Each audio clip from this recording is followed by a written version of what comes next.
Boa tarde a todos. Eu sou Márcia Scaramella, sócia responsável pelos clientes institucionais da TAG Investimentos, a primeira gestora de patrimônio focada no público institucional que vem atuando nesse mercado há 8 anos.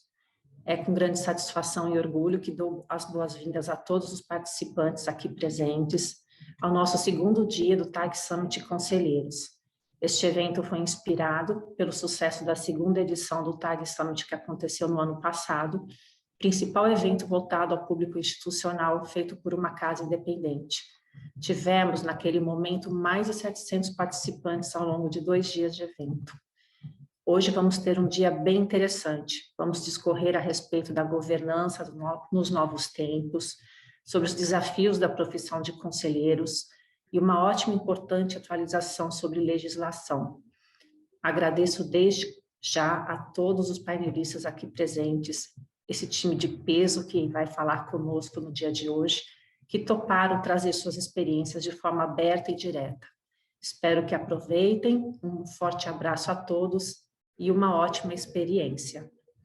Bom, eu inicio com a mediação do painel Governança nos Novos Tempos e chamo para participar deste painel Lucas Nóbrega, diretor-presidente da Fundação Libertas, João Carlos Ferreira, diretor de investimentos da Valo Prev, e Cláudia Trindade, diretora-presidente da Fusam. A ideia é fazer um painel mais interativo, onde cada um dos participantes faça a sua contribuição quanto às perguntas que serão realizadas. Então, eu pedir para cada um de vocês falar aí por volta de 5, 10 minutinhos no máximo, as suas considerações iniciais. Eu começo passando a palavra para a Cláudia Trindade.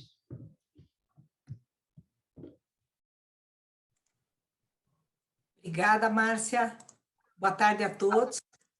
Antes de mais nada, eu quero agradecer o convite da TAG para participar desse evento tão importante direcionado aos conselheiros, que, como nós já conversamos anteriormente, às vezes são um público que não tem os seus assuntos principais discutidos, né? E falar de governança nos novos tempos é muito apropriado, né? Saudar também aqui os meus companheiros de painel, o Lucas Nóbrega e o João Carlos Ferreira. Tenho certeza que a discussão vai ser bastante interessante. Eu ontem assisti o evento, foi um sucesso, parabéns já pelo primeiro dia e espero que hoje também seja muito proveitoso para todos. Então, como eu ia dizendo, achei que o tema que foi escolhido para esse painel é muito apropriado, ele tem a ver com esse momento que a gente tá vivendo, né? E que é um momento cheio de desafios, não só para o nosso setor de previdência, mas também para toda a sociedade, seja nas questões de saúde, a própria economia, né, que vem sofrendo, e isso não acontece só aqui no Brasil, mas em todo o mundo, né? E essa insegurança, essa volatilidade que a gente vem sentindo, né, vem vivendo, ela se reflete, é claro, na atuação dos órgãos de governança das nossas entidades, né? A maioria das pessoas está mais de 1 ano vivendo e trabalhando à distância, né? Esse distanciamento. Então, as entidades, independente dos seus modelos de gestão aí, tiveram que se adaptar para que esse distanciamento que aconteceu não prejudicasse o nosso governo, né? O nosso governo, ou seja, a nossa governança, né? A governança nada mais é do que a maneira que a gente usa para governar, né? E essa pandemia ela causou um distanciamento não só entre os órgãos de governança, né, mas também entre os dirigentes e os órgãos de governança, entre os dirigentes e os gestores e com as suas próprias equipes, né?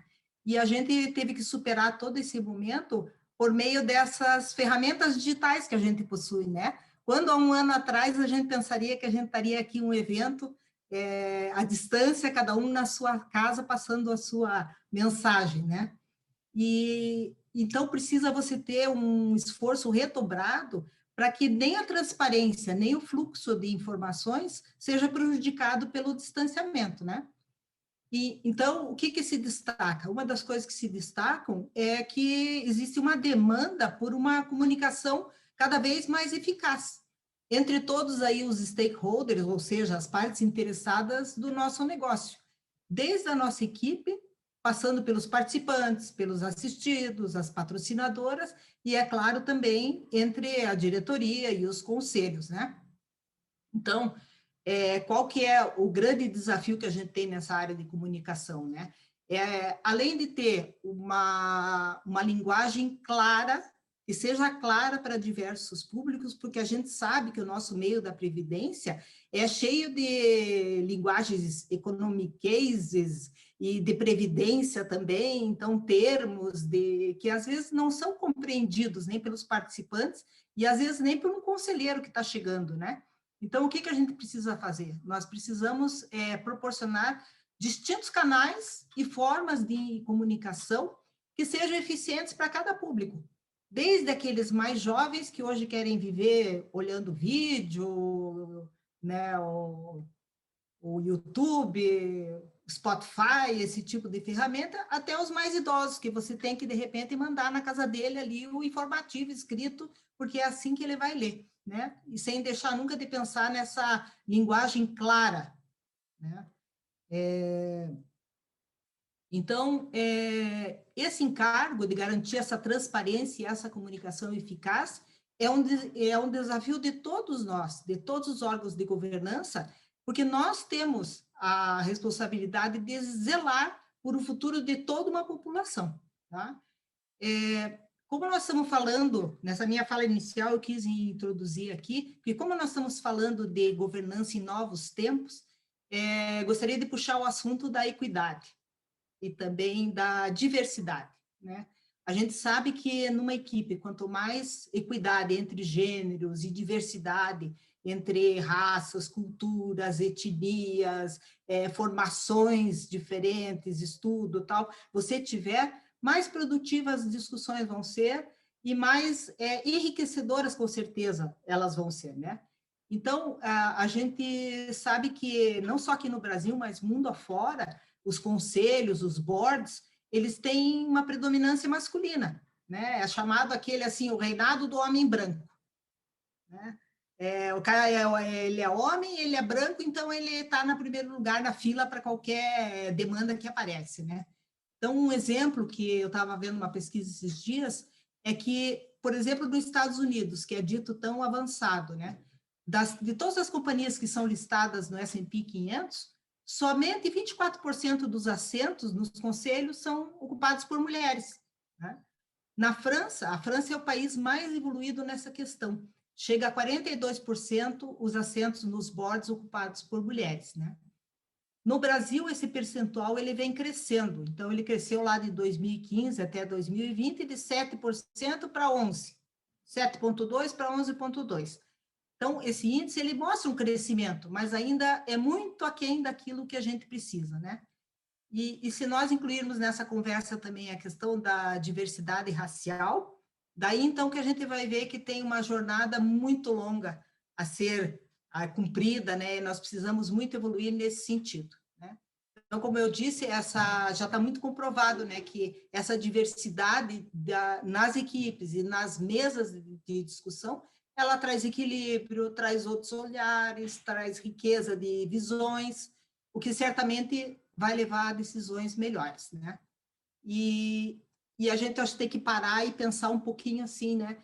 Como que as nossas entidades, como que o mundo onde eu transito está se modernizando nesse quesito, né? Vamos parar e pensar um pouquinho como é que a gente pode fomentar essa diversidade. Então, acho que para uma conversa inicial, eu acho que passo para o Lucas, né? Acho que a ideia aqui é um bate-bola. Então, vou passar para o Lucas, para os seus comentários, Lucas. Depois você passa para o João Carlos, que vai devolver lá para a Márcia. Excelente. Obrigado, Cláudia. Obrigado, Márcia, pelo convite. Boa tarde, João. Satisfação estar aqui com vocês, né? Uma introdução rápida, falar um pouquinho aqui de mim, né? Eu sou o Lucas Nóbrega, estou hoje aqui como diretor-presidente da Fundação Libertas, né? Que é uma entidade 108 aqui de Minas Gerais, né? Que tem patrocinadoras estatais, a maior delas hoje é a Copasa, que é a Companhia de Água e Saneamento aqui do estado de Minas, né, mas também tem outras patrocinadoras aqui dentro do grupo da Libertas, né? Tive uma experiência pregressa numa entidade 109, né? Então eu tenho aqui um pé hoje na situação que a Cláudia tem, né, enquanto 108, e tive um pé lá na situação que o João tem hoje enquanto 109. Então acho que essa experiência de vivenciar um conselho de diferentes entidades reguladas pela 108, pela 109 foi bem interessante. Ver a dinâmica que o conselho tem hoje, a pressão que o conselheiro tem hoje, né, a responsabilidade da caneta, uma caneta muito pesada em termos não só do arcabouço aqui da estrutura organizacional da entidade, mas perante a Previc, o nível de exigência que vocês têm hoje em termos de legislação até vai ser objeto de discussão, né? E o foco do nosso painel aqui hoje é governança, né? Ontem vocês falaram de ESG e o G do ESG é governança. Então, a gente está falando dessa interação entre os órgãos estatutários, né, a importância que tem essa relação, essa construção dessa relação que tem que ser de confiança entre diretoria, conselho deliberativo, conselho fiscal, e a gente fala disso tudo num ambiente altamente regulado, como é o nosso, né, entidades fechadas de previdência complementar, algumas com situações específicas, como é o nosso caso aqui também da Fundação Libertas, que administramos planos assistenciais, né, ou seja, planos de saúde, né? E vocês, conselheiros, em muitos dos casos são oriundos, aí quando eu penso nas indicações da patrocinadores, de técnicos de patrocinadoras, né, que têm uma experiência muito grande lá nessas patrocinadoras, muitas vezes no departamento financeiro, departamento pessoal, e vêm para lidar com algo diferente, que é a entidade fechada de previdência complementar, aqui falando de previdência, investimentos, atuária, a depender aí do tipo do plano. E, em alguns casos, como o nosso, aqui também tem que olhar para a saúde, né? A responsabilidade do conselho enquanto gestão da entidade como um todo. E, por um lado, você tem os conselheiros indicados pelos participantes ou eleitos, né? Que também precisam aí, manter o profissionalismo, o olhar, a visão que eles têm em relação a esses temas que eu acabei de discorrer, conciliando, quando assume aí esse papel de conselheiro, o chapéu de um lado da patrocinadora e do lado de cá, os dos participantes. Olhando aqui para o caso nosso, 108, né, a gente está falando de um conselho paritário, né, que é um pouco diferente aí da 109, mas as vivências e experiências que eu tive em relação ao conselho mostram que os dois lados da moeda são bem interessantes. E acho que a gente vai poder discorrer bastante sobre isso hoje no painel. Fico muito feliz. A Claudinha já abordou aqui, né, o tema da diversidade. De fato, quando eu olho para os conselhos aqui que eu tive experiência, eu tive conselho pouco diverso, né, pouco diversos, mas é importante quando a gente pensa em diversidade de todos os tipos, né, tanto de sexo, raça, né, e também de idade, né? A gente tem hoje conselheiros, a gente teve durante muito tempo conselhos maduros e hoje você vê alguns conselheiros jovens indicados por patrocinador ou mesmo eleitos, representantes de sindicais, e tem muita coisa para ser discutida, né? Acho que a gente vai ter aqui um painel muito rico. Fico feliz de estar aqui dividindo esse painel com essas feras que estão aqui hoje, né? Eu vi um pouquinho aí dessa introdução, João, e estou ansioso pelas perguntas que a Márcia vai fazer, porque o público vai fazer aqui para a gente. Mas temos muita coisa que discutir à luz das novas legislações que saíram, né? A 32 aqui que entrou no ar em janeiro desse ano, que trouxe uma série de fatores aí em termos de obrigações para a entidade, isso envolve o conselho, envolve o papel do conselheiro, a 34 que saiu recentemente. Então, assim, legislação que não falta. E diante de tudo isso, tem a nossa dificuldade de lidar com os problemas já. Ontem vocês tiveram um painel de investimentos, né? A gente está vendo um Brasil de juros baixos, então desafios não faltam. Se a gente não se coordenar aqui, diretoria, conselho fiscal, conselho deliberativo e corpo técnico, vai ser difícil da gente tocar essas entidades aí com maestria, como é necessário, como é o nosso dever fiduciário, né? Dito isso, estou muito feliz aqui, vou passar a bola para o João e estou muito feliz de estar aqui para dividir com vocês um pouquinho das nossas experiências. Obrigado, Lucas. Bom dia, boa tarde a todos. Obrigado, Márcia, pelo convite da TAG para participar desse painel. Muito honrado. E ainda mais dividindo isso com o Lucas, perdão, e com a Cláudia. Então, vamos tentar dar algum tipo de contribuição, né, com essa nossa visão de gestor de fundo de pensão, como me encontro hoje, há 22 anos já fazendo a gestão de um fundo de pensão de uma entidade 109. Então, eu acho que vou poder contribuir com os conselheiros, que é o público-alvo aqui desse summit, passando a minha visão, né, de como eu vejo os conselheiros, como eles estavam no passado, como eles estão hoje, e falar desse tema interessante de governança nos novos tempos, né? Esse tema é bastante interessante porque quando a gente fala de governança, a gente acha que já sabe de tudo, né, de governança, porque está há muito tempo lidando né, nesse setor. Mas aí eu fui dar uma olhadinha, né, falei, deixa eu ver se eu vejo algumas coisas, né. Aí eu vi aqui, ó, um monte de livro que eu tenho aqui na prateleira, que eu tive que dar uma lida entre ontem e hoje para poder relembrar o assunto. E aí eu me dei conta de uma série de coisas. A gente está nos novos tempos, mas tem uma resolução que se chama Resolução CGPC 13, de 2004, que ela está novinha em folha, ela nunca foi alterada e ela continua vigorando. Então, para os mais novos, os conselheiros que estão embarcando agora, ou que estão há pouco tempo, dá uma olhadinha lá na Resolução CGPC 13, que vocês vão entender ali o que é governança para fundo de pensão. E não é só a 13, não.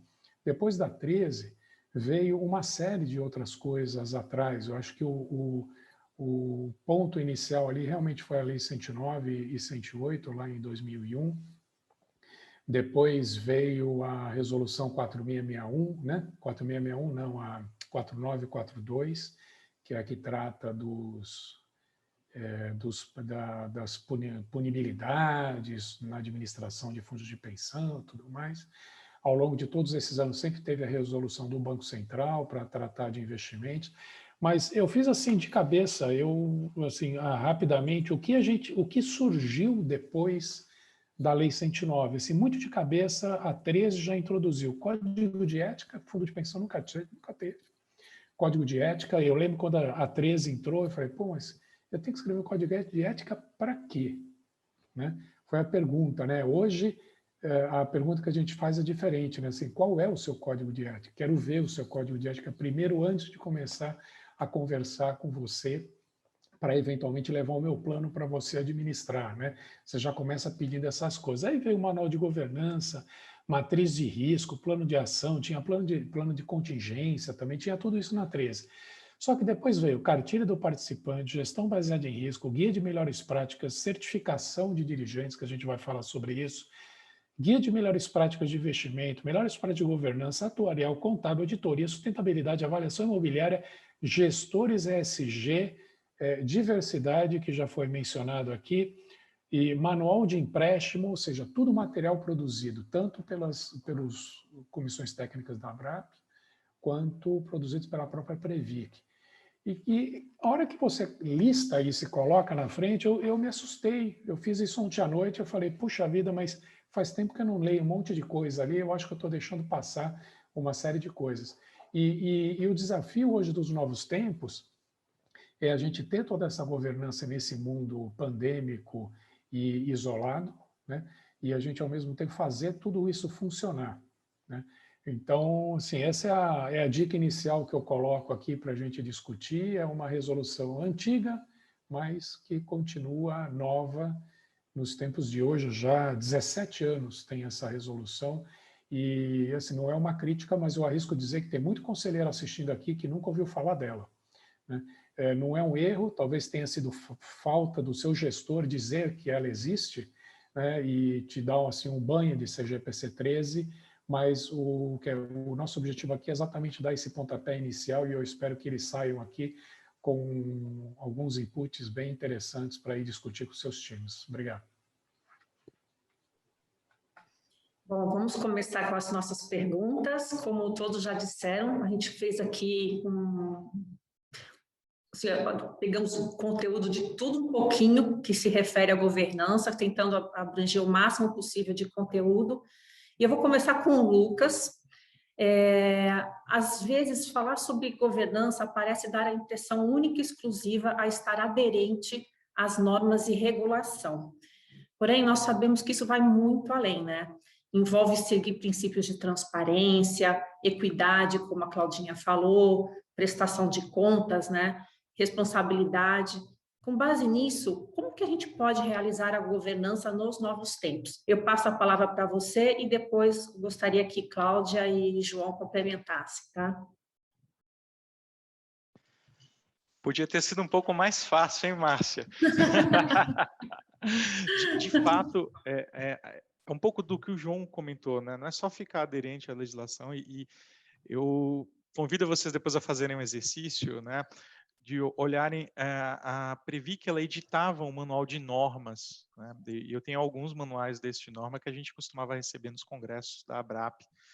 O primeiro manual de normas que eu recebi, ele tinha esse tanto aqui de páginas, né? Hoje a gente olha para o manual, eles não estão nem mais imprimindo de tanta legislação que a gente tem. Então, esse estar compliance, né? Estar seguindo a legislação hoje, ela exige da entidade, né? E do conselho, por conseguinte, um foco muito grande na estruturação dessa área dentro da entidade. O que eu quero dizer?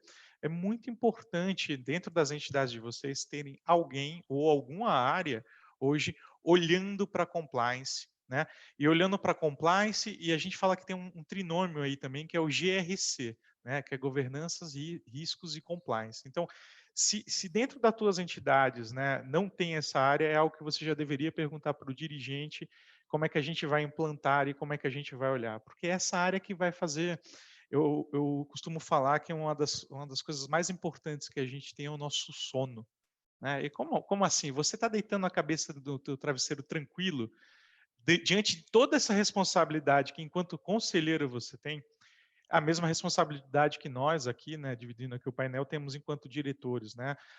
Todos nós temos responsabilidades perante a legislação. Então, para ter mais segurança, para deitar a cabeça mais tranquilo no travesseiro, né, o começo aqui para mim seria estabelecer e verificar como é que está a aderência nossa à legislação, né? Hoje aqui na nossa fundação a gente tem uma área de compliance, né?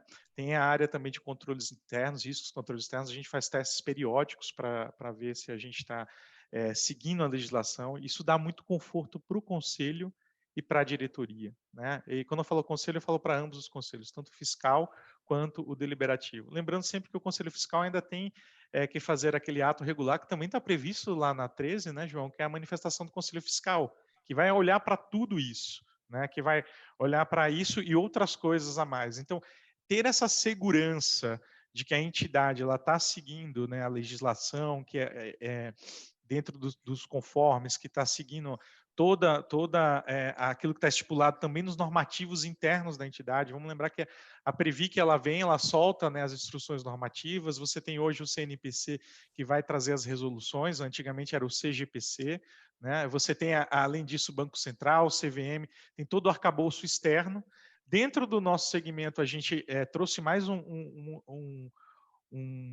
uma camada de governança, que é a autorregulação, né, que a ABRAP agora está fornecendo 2 certificados. Isso é algo que também aí na posição de conselheiro eu marcaria, faria aí um asterisco e falaria como é que a gente está seguindo para essa autorregulação, se minha entidade está ou não seguindo para a autorregulação. E, por fim, eu vou falar dos normativos internos. Então, as entidades, elas costumam, o João muito bem pontuou aqui, o caso do Código de Ética. O Código de Ética é algo que está no arcabouço interno da entidade, né? Ele é editado ali. Além do Código de Ética, você vai falar que a maioria das entidades aí são reguladas também, infra-entidade, por políticas e normas. Então, olha a quantidade de coisa que eu falei aqui, né? Você tem Previc, você tem Banco Central lá em cima, você tem CVM, você tem o CNPC, você tem a autorregulação da ABRAP e aqui dentro uma série de normativos. Então, garantir que tudo isso esteja sendo cumprido e afiado é um papel da diretoria e dos conselhos, dos órgãos estatutários. Então, se a gente não tiver áreas para nos assessorar dentro da entidade, que venham a congregar, que venham a nos ajudar, nossa tarefa fica difícil.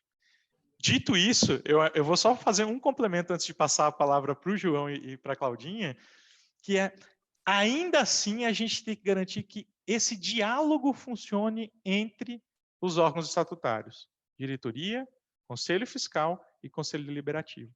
eu posso ter tudo muito bem orquestrado dentro da entidade, dentro do corpo técnico, e eu ter algumas falhas de governança entre os órgãos estatutários. Então, esse dever fiduciário que nos cabe aqui enquanto diretores e conselheiros é muito grande, é muita responsabilidade, né? E a gente tem que muitas vezes se fiar também no auxílio de áreas técnicas da própria entidade, ou mesmo de consultorias que venham assessorar aí no estabelecimento de bons padrões de governança para a entidade, né?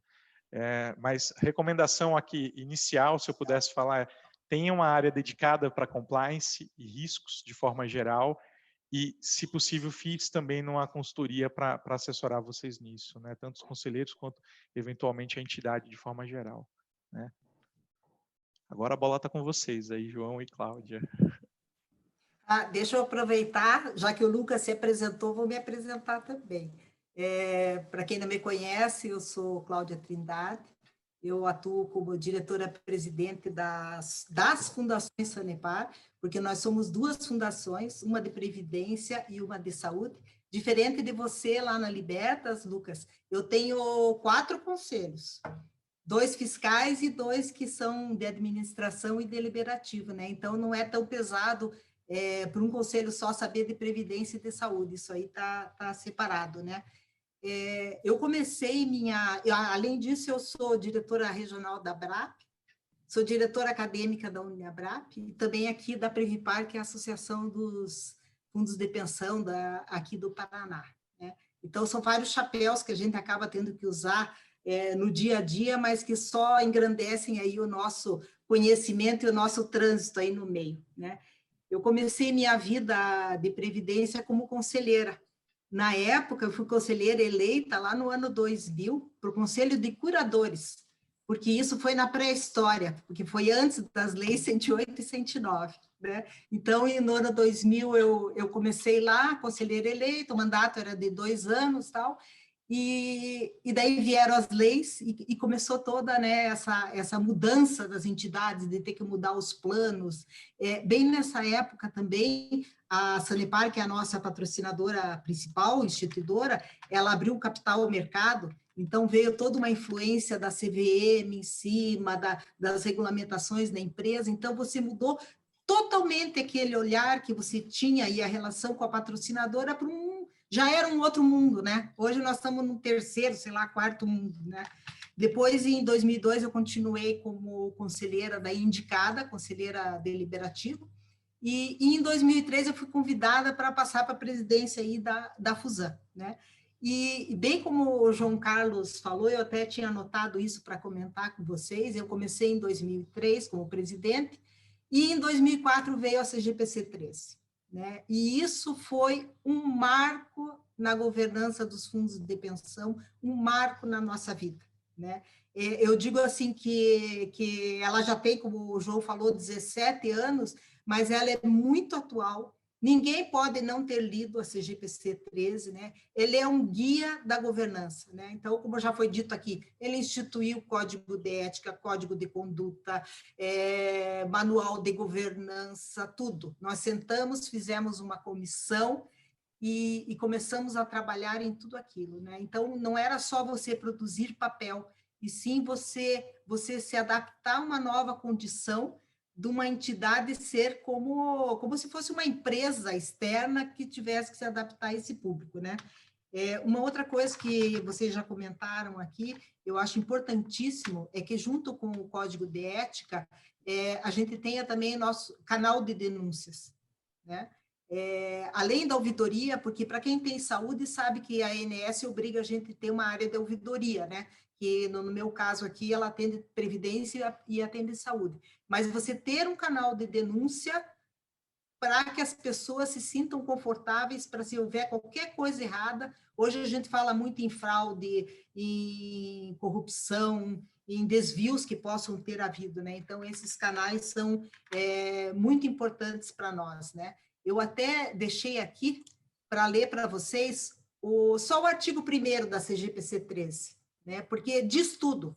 Diz assim: as entidades fechadas de previdência complementar devem adotar princípios, regras e práticas de governança, gestão, controles internos, adequados ao seu porte, isso é muito importante, à sua complexidade e aos riscos inerentes aos planos de benefício por elas operados, de modo a assegurar o pleno cumprimento dos seus objetivos, né? Então, ela é uma norma extremamente positiva, ela não é uma norma punitiva, né? É uma norma, ela vem só melhorar, né? E ela coloca muito também a questão da transparência e da comunicação, né? O Lucas, acho que foi o Lucas que falou, né, da resolução 32, que começou a vigorar esse ano. Ela é uma outra norma que deve ser lida, porque ela dá, assim, o caminho para você ter uma informação, uma comunicação eficiente, eficaz e transparente com todos os teus aí, as partes envolvidas, né?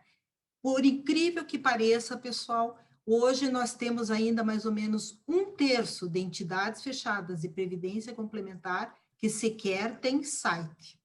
Como é que essas entidades que nem um site possuem podem se comunicar adequadamente, promover simuladores, informações aos seus participantes, né? Então, vou passar para o João, senão a gente acaba se alongando aqui na primeira questão, né, Lucas? E tem bastante coisa mais pela frente ainda. Tá, então, João. Obrigado.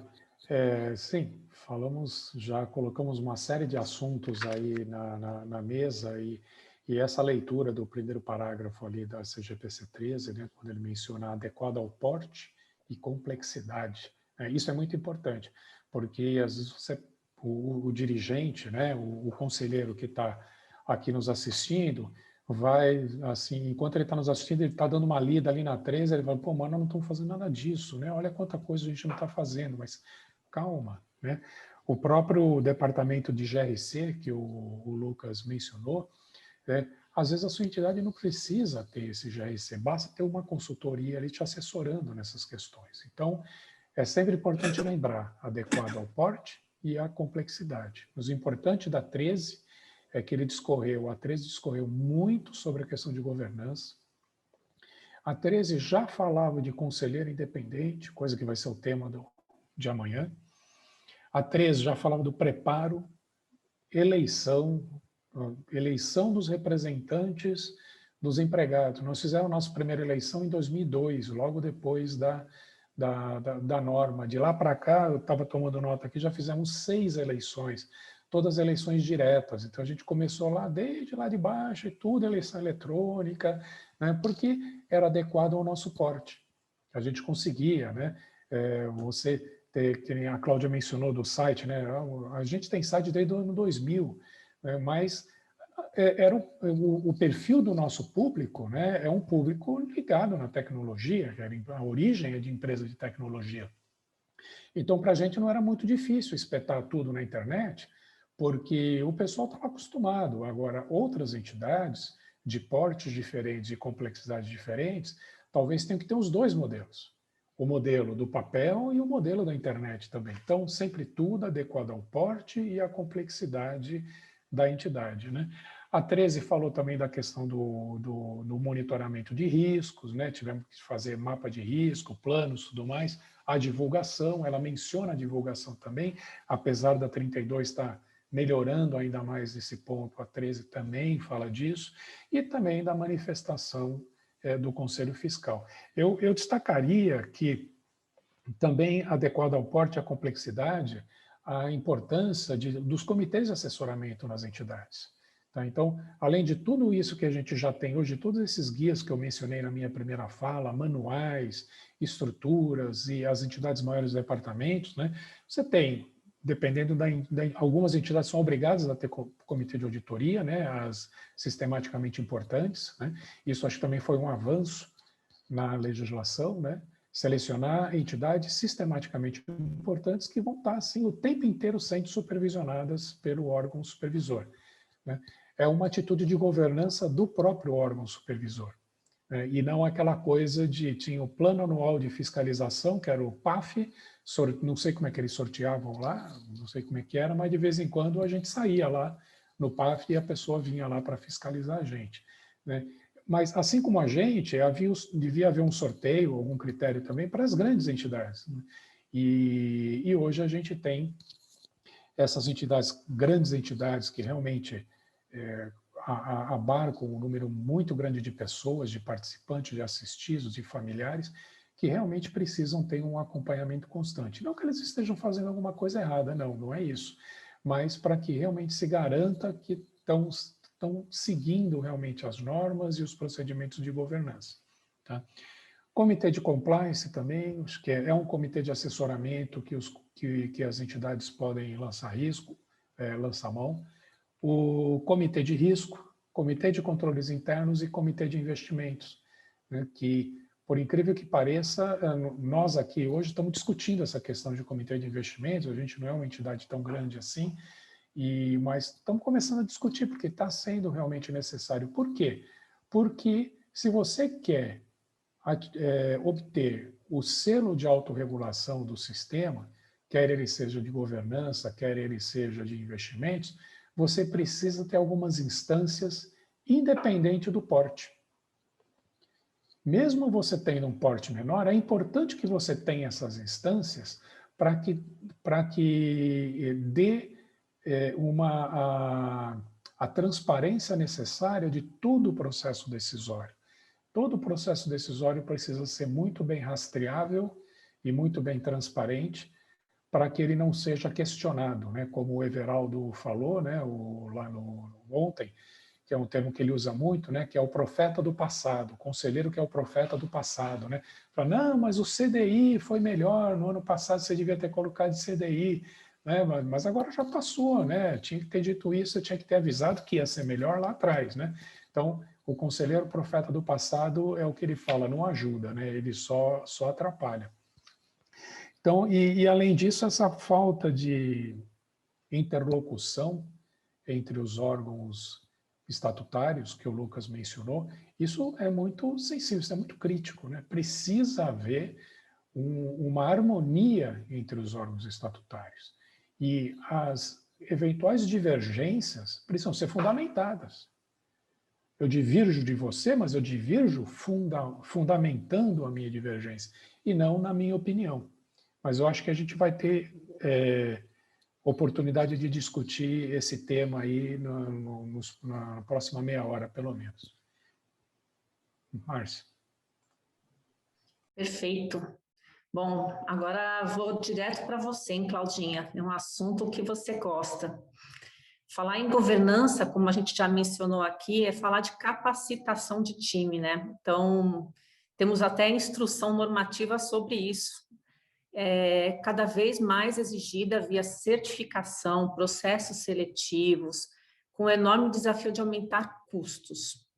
Quais formas ou modelos podem ser utilizados para ajudar os dirigentes, conselheiros nesses momentos?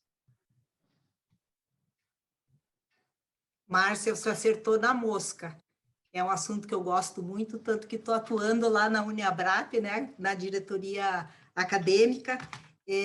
Eu, apesar de ser engenheira, fui gerente de recursos humanos na minha patrocinadora, então esse tema de gestão de pessoas, ele me agrada bastante. Eu tenho certeza que a primeira coisa que as pessoas que atuam assim, em órgãos de governança devem ter é a consciência de qual é a missão e o propósito pelo qual elas estão ali, e qual é o propósito da entidade, né? Porque ontem até isso foi comentado também, eu achei muito interessante, no fim do dia, qual que é a nossa missão? É a gente proporcionar benefícios previdenciários para pessoas por um longo tempo, né? Se possível, vitaliciamente, né? E a gente tem que também perceber a complexidade dos assuntos que são tratados dentro de uma entidade de previdência, né? Os conselheiros, a maioria deles, são participantes, estão ativos, eleitos ou indicados, são também assistidos, porque foi falado também aqui essa questão da diversidade nas idades dos conselheiros, eu acho isso muito legal também. E essas pessoas, elas vêm de carreiras nas patrocinadoras e chegam aqui no conselho da entidade e vão tratar dos mais diversos temas que são muito distintos do seu dia a dia. Então, por exemplo, por mais que o cara venha lá da área de contabilidade de uma empresa, seja lá sociedade anônima, que tipo de empresa for, ele vai achar uma contabilidade específica de fundo de pensão, e se for de plano de saúde, outra contabilidade, um plano de contas específico para aquilo, muito diferente daquilo que ele vê lá. Se ele é da área financeira da empresa, ele vai chegar aqui e vai se dar conta que ele tem que lidar com o mercado financeiro, né, com todas as suas dificuldades e desafios, né? Então, nós temos investimentos, contabilidade, prestação de contas, já se falou aqui em manifestação do Conselho Fiscal, a questão atuarial, a questão de benefícios, todos que têm alguma ou muita complexidade. Olha, eu vou confessar para vocês, quando eu cheguei a ser conselheiro da FUSAM, que me disseram que tinha estudo atuarial, eu disse, como? Estudo atuarial? Eu não sabia bem o que era aquilo, eu tinha uma vaga noção do que era atuarial, do que era um atuário, mas eu não tinha plena, né, conhecimento. Bom, pleno conhecimento, acho que é difícil, né? Teria que fazer uma faculdade aí, né? Então, independente da formação e da carreira que esse conselheiro ou mesmo um dirigente chega na entidade, ele precisa estar comprometido com a sua capacitação, né? Mesmo porque também já foi citado aqui, lá no começo, quando eu comecei, era um livrinho desse tamanho a legislação. Hoje você tem 1000 páginas de legislação e você não consegue acompanhar tudo, né? Então, eu sei que é difícil porque o conselheiro ele tem o seu dia a dia lá na empresa ou na sua carreira lá, e ele, uma vez por mês, ele vai lá na fundação e ele tem que decidir, deliberar, estudar, analisar vários assuntos, né? E como é que nós vamos fazer? Também já foi dito aqui, ele não tem que dar a opinião dele, né? Ele tem que saber do que ele está tratando, né? Ele tem que, não é eu acho, né? A gente não pode, quando vai decidir, eu acho que é tal coisa, porque a gente não pode achar, né? A gente tem que saber do que a gente está falando, né? Então, para que essa atuação ela seja baseada em critérios técnicos, em conceitos, a gente tem que ter comprometimento com a busca constante da capacitação, né? Isso, eu acho que é uma via de mão dupla, porque o conselheiro, qualquer pessoa, né? Ela tem que querer se capacitar, mas ela tem que ter também, no caso aí, a entidade tem que fomentar e proporcionar aos conselheiros treinamentos adequados para aquela função que ele está desenvolvendo, né? Uma outra coisa, por aí nós temos a Uniabrap, né, que é a Universidade Corporativa da Previdência Complementar, que é ligada à Abrap, que proporciona vários treinamentos. Aqui no Paraná, a gente traz muitos treinamentos para todos os anos, né, para conselheiros e para dirigentes e equipes, e eu acho que esse conhecimento tem que ser constante. E não só esse, né, como o conhecimento que a gente deve, né, Marcinha, buscar no dia a dia, né? Eu sempre digo assim, no mínimo você tem que ver o Jornal Nacional, assistir os canais aí para saber o que está acontecendo no mundo afora, né? Para você depois não ouvir, chega lá o conselheiro e diz assim, puxa, mas esse teu investimento aqui deu menos que a poupança esse mês, né? Então você tem que ter esse olhar também para o que está acontecendo no mundo, né? E agora no final de 2019, o CNPC exarou aquela resolução 35, acho que alguém já comentou aqui, que diz que vai trazer, e trouxe já, né, mais uma responsabilidade para o Conselho Deliberativo, das que são 108, né, que diz assim, que o Conselho Deliberativo ele é responsável por conduzir e supervisionar processos seletivos para a escolha dos membros da diretoria executiva, né, quer sejam eleitos ou indicados pela patrocinadora, né? Então, essa norma saiu lá em dezembro de 2019, ela passa a ser obrigatória em dezembro agora deste ano, então qualquer troca de diretoria deve passar por um processo seletivo, e, a meu ver, me leva a interpretar que o que o Conselho, que é responsável aí por toda a legislação de previdência complementar, o legislador, no nosso caso, o que ele está dizendo para nós quando ele faz uma norma desse tipo? Ele está dizendo o seguinte, eu quero a profissionalização e a capacitação técnica dessas pessoas que vão atuar como dirigentes, né? Não é uma indicação, seja ela política ou de onde que ela venha, que vai fazer um dirigente. E sim, eu quero que passe por um processo onde você, da maneira que o conselho assim achar que deve ser, escolha os melhores dirigentes que ele tem à disposição naquele momento. Talvez até ir buscar no mercado, tem entidades hoje que trabalham com isso, né? E eu até fiz uma reunião com o Carlos Marne, que é o diretor lá de fiscalização da Previc, sobre essa resolução 35, e ele lembra bem, como o João Carlos e o Lucas falaram, da questão do porte e complexidade das entidades. Então, ele até me disse assim, olha, uma grande entidade vai chamar um headhunter e vai fazer todo um processo para contratar os dirigentes. Uma pequena entidade vai fazer ali uma lista tríplice, vai fazer uma entrevista, vai, né, analisar currículos, o próprio conselho, mas deu essa incumbência também para o Conselho Deliberativo, certo? Ou seja, temos que estar constantemente na busca pela excelência dentro das nossas entidades.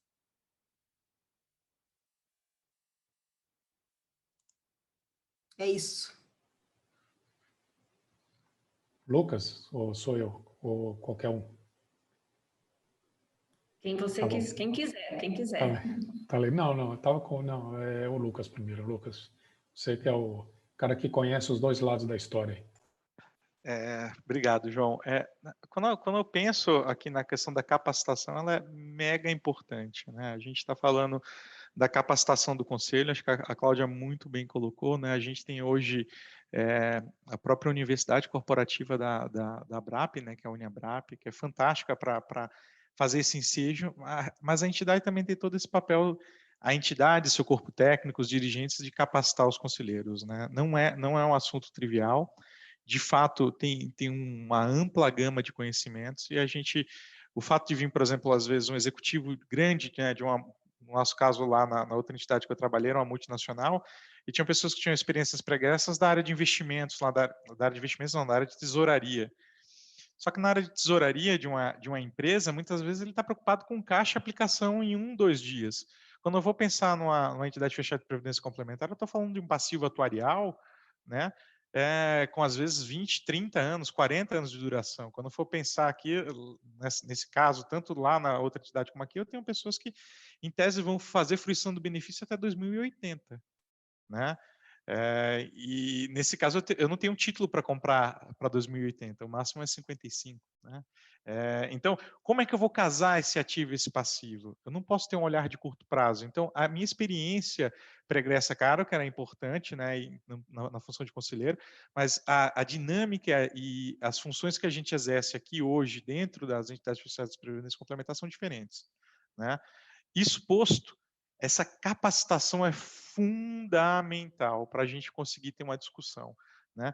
Leve em consideração ainda que no final de um processo, muitas das vezes aqui, como é o caso da 108, quando você termina de capacitar, ao longo daquele primeiro processo lá de 2 anos ou 4, dependendo do mandato, e dependendo do conselho não pode ser reconduzido. Então, qual é o caso do conselho fiscal? Então, a gente às vezes tem que começar do começo, vai vir um novo conselheiro, né? A gente aqui na Fundação Liberta está passando por esse momento agora, né? Vai ter a posse de novos conselheiros agora no dia 30, por parte das patrocinadoras, e já entram com a missão de decidir coisas muito importantes dentro do calendário aqui da Fundação. A gente vai discutir desinvestimentos imobiliários, e a pessoa está vindo com a experiência pregressa aqui da patrocinadora, no caso aqui uma companhia de água, né, saneamento aqui de Minas Gerais, seja da companhia de tecnologia da informação aqui de Minas Gerais, e o que isso tem a ver com venda de imóveis? Né? Então, se a gente não dá e não fornecer essa capacitação, não trazer os conselheiros para próximo para entender de fato não só a legislação e as razões que levam a isso. Eu estou falando de venda de imóveis, mas eu estou me baseando no 4661, que é a resolução de investimentos fala que eu tenho que não vou me dizer me livrar, né, mas fazer a venda dos imóveis até, salvo engano, 2030. Então eu tenho um prazo dado pela legislação para desfazimento dos imóveis. Eu tenho uma série de rituais aqui processuais para fazer com que esse imóvel seja vendido. Estou trazendo um pequeno exemplo para falar, logo agora a gente vai discutir isso. Eu poderia estar falando de tabatuarial, eu poderia estar falando de mudança de taxa de juros no plano BD, e os impactos de tudo isso que eu trouxe aqui, 3 exemplos básicos, tábua atuarial, taxa de juros e venda de um imóvel, tem que ser muito bem embasados, como posto pelo João. E a única forma de a gente fazer isso é o quê? Capacitando. Né? E, claro, o Unebrap eu acho que é fantástica nesse sentido. Existem outras. Olha aqui, a gente está num TAG Summit focado em conselheiros. Né? Existem outros eventos, né, promovido por revistas. Né? Tem uma revista aqui do nosso segmento, que é institucional. Eles têm lá os eventos que eles produzem, que também são alguns deles gratuitos para entidades. Enfim, tem uma série de eventos. Agora, dito tudo isso, falta um outro fator que é um ativo muito importante, que é tempo. Porque eu divido o tempo desse conselheiro, muitas das vezes, como muito bem pontuou a Cláudia, né, se for um conselheiro indicado, com a patrocinadora. E eu preciso fazer com que ele se dedique aqui dentro da entidade, ao conselho e à função que ele está aqui representando. Seja representando os participantes, né, que às vezes está nativo ainda, não é um aposentado, então ele também tem que dedicar o tempo aqui para ele. Quando você fala aposentado é mais fácil, Lucas? Não, não é. Né? Ele também tem os seus compromissos e ele tem que ter uma dedicação para a entidade. E quando eu falo do participante indicado, né, do representante indicado pelas patrocinadoras, é um desafio tirar essa turma lá do dia a dia da patrocinadora, trazer ele para cá, para a entidade, catequizar, vamos dizer assim, a respeito do que é um fundo de pensão, do que é a entidade fechada de previdência complementar, dar todas essas instruções, né, para a gente conseguir ter uma tomada de decisão efetiva, né, para ter uma decisão assertiva, fazendo o equilíbrio do binômio participante e patrocinadora. Né? Lembrando sempre que, quanto conselheiro, a partir do momento, é difícil a gente falar isso, né? Mas no momento que você entra da porta da entidade para dentro, você passa a ser conselheiro da entidade, então você tem que fazer esse equilíbrio. Né? Claro que você traz o ideal do representante da tua patrocinadora, ou às vezes do participante, mas aqui você tem que ver o que é melhor para esse equilíbrio. E não é trivial. Né? E não é trivial. Acho que é importante falar isso, e a capacitação é fundamental para a gente poder ter decisões de qualidade. A nível de conselho, a nível do andamento da entidade, são decisões muito difíceis, e aí é onde é que entra a necessidade da gente construir uma relação harmônica entre o conselho e a diretoria. A gente sabe que tem entidades que viveram em pé de guerra entre o conselho, seja conselho deliberativo e conselho fiscal, e às vezes conselho deliberativo com a diretoria executiva, e claro que cada um tem seu papel dentro da governança da entidade, mas a gente tem que construir uma relação harmônica, a gente não pode ficar em pé de guerra. Né? Então, esse é um papel que a gente tem que manter esse equilíbrio, sempre pensando no grande propósito da entidade, que, como a Cláudia muito bem pontuou, né? Para ter um benefício digno para os nossos participantes, seja ele no plano BD vitalício, seja no plano CD, para que dure mais o máximo a reserva daquele participante. Então, é complicado, mas por outro lado, só falar uma frase que eu sempre ouço no sistema: esse sistema é uma cachaça, né? Você começa, você não consegue parar mais. E, de fato, eu brindo aí os conselheiros que, quando entrarem, né, e forem atrás, vocês vão ver o quanto isso daqui é prazeroso, porque a gente está lidando com um propósito muito nobre, né? Previdência, em alguns casos, saúde, são propósitos nobilíssimos, e a nossa responsabilidade é muito grande. Então, por isso, como muito bem pontuado pelo João, as decisões têm que ser muito bem embasadas, né? Muito bem embasadas. Por isso a capacitação é fundamental. Tem um tema que ele é espinhoso, eu vou falar do tema espinhoso e passo para o João, que o tema espinhoso em algumas entidades já está se discutindo a condição de ter um conselheiro, né, independente, né, que é uma pessoa que tem uma especialização, que traga essa especialização e possa vir a colocar no conselho. Por isso capacitação é importante, muito importante. Dito isso, João, eu passo a palavra para você. Obrigado, Lucas. Pessoal, capacitação é para a vida inteira. Né? Todo mundo sabe, quando a gente sai da faculdade, terminou a faculdade e está pronto para a vida. Não, todo mundo, é óbvio que hoje você tem que continuar cursando, estudando, ou cursos menos intensos ou cursos mais intensos, precisa haver a capacitação. E para o conselheiro que vem lá da patrocinadora, é exatamente a mesma coisa. Não é porque ele fez uma pós-graduação nos Estados Unidos, Miami, Flórida, Oxford, Cambridge e tudo mais, que ele vai sentar, e aqui é uma crítica mesmo, né? É crítica direta de quem está do lado da operação, né? Que sabe o que precisa ser feito. Que ele vai sentar ali, que ele já está com plenas capacidades de tomar decisão. Eu já ouvi muitos pares meus dizendo: para que eu vou, como que eu vou capacitar o presidente da companhia para fazer cursinho na Uniabrap? O cara já operou no Peru, na Bolívia, nos Estados Unidos, na França. Eu falo, aqui a vida é diferente. Então, ninguém está dizendo que você, conselheiro, é incapaz. Não é isso que nós estamos dizendo. O que nós estamos dizendo é que você tem capacidade, mas você precisa ser preparado. Porque o processo de tomada de decisão dentro de um fundo de pensão, ele é completamente diferente do processo de tomada de decisão dentro da sua patrocinadora. Lá você está decidindo para o acionista, que muitas vezes ele não sabe nem que você existe, se for uma empresa de capital aberto. Né? Você é o executivo lá, o acionista não sabe que você existe. Se você fizer uma decisão errada, seu chefe vai te mandar embora e pronto. Aqui, se você tomar uma decisão errada, você vai ter que sentar e almoçar na mesma mesa do refeitório com o seu acionista, que é o seu participante. Então, o processo tem que ser diferente. Você senta com o seu acionista do lado. Você sai, você encontra ele no shopping center, você encontra ele no carro, no semáforo. Pô, fulano, você por aqui também. Né? Você não encontra o acionista da sua patrocinadora no shopping center. Por quê? Porque ele está espalhado, talvez, pelo mundo inteiro. Tá? Então, essa humildade do conselheiro da multinacional, e aí eu falo de multinacional porque é do ambiente onde eu estou inserido, né? Achar que só porque ele tem uma determinada unidade de negócio que gera vários bilhões para a companhia, ele já está plenamente capacitado para tomar decisão sobre reavaliação atuarial e investimento de fundo de pensão, e o exemplo que o Lucas deu é muito interessante. Tesoureiro de patrocinadora tomando decisão em fundo de pensão. Tesoureiro é investidor de curto prazo. Fundo de pensão é investidor de longo prazo. É completamente diferente. Eu já precisei ensinar marcação a mercado para tesoureiro de fundo de pensão. O cara não sabia. Mas por quê? Ele não entendia marcação a mercado. A gente precisou entender. Então, assim, é uma crítica, né? Mas é uma crítica positiva, porque a capacitação é uma obrigação de todos nós. Nós somos obrigados a nos capacitarmos. E quando a gente fala de custo, que foi o que aconteceu quando essa questão de capacitação, de certificação começou a entrar no sistema lá por volta de 2010, muitas entidades diziam, nossa, é mais despesa, é mais despesa. Não é despesa, é investimento. Pergunta para o seu participante, para o seu acionista, se ele quer uma pessoa sem capacidade de tomar decisão, tomando decisão. Ele vai dizer não. Então, você está disposto a pagar pelo desenvolvimento técnico dele? Estou. Certamente ele vai dizer que está.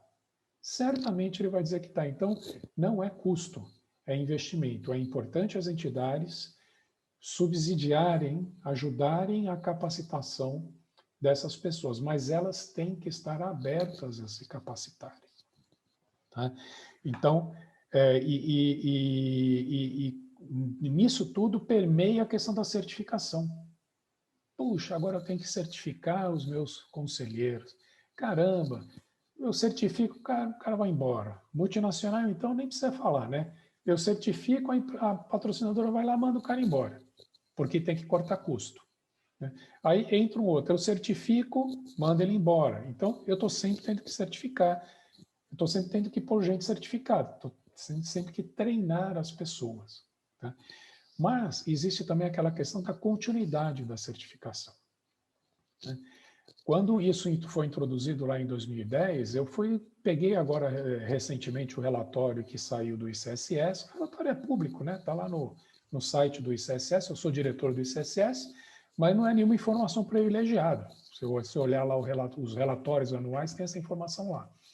Se você trouxer de 2010 para cá, você tem um índice de recertificação de 72%. Eu acho baixo, por ser uma certificação trabalhosa e cara. E cara, era cara quando era por experiência, e agora é mais trabalhosa e continua cara porque é por experiência, mas também tem que ter prova, obrigatoriamente.